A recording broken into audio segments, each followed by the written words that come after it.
પઠાણ, આપ જોઈ રહ્યા છો પ્રકોપ ન્યૂઝ। આજે વાત કરીએ તો કલોલની તો વૃક્ષો કાપી 100 મિલોમાં લાકડા વેચતા માફિયાઓ બન્યા બેફામ।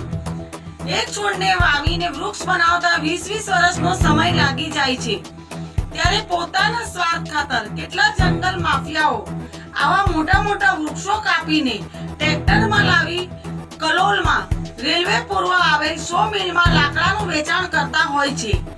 કલોલ પંથકમાં પણ આવી ગેરકાયદેસર લાકડું કાપી 100 મિલમાં વેચવાની પ્રવૃત્તિઓ કલોલ પંથકમાં તંત્રના આશીર્વાદથી બે રોકટોક ચાલી રહી હોવાની લોકમુખે ચર્ચાએ જોર પકડ્યું છે।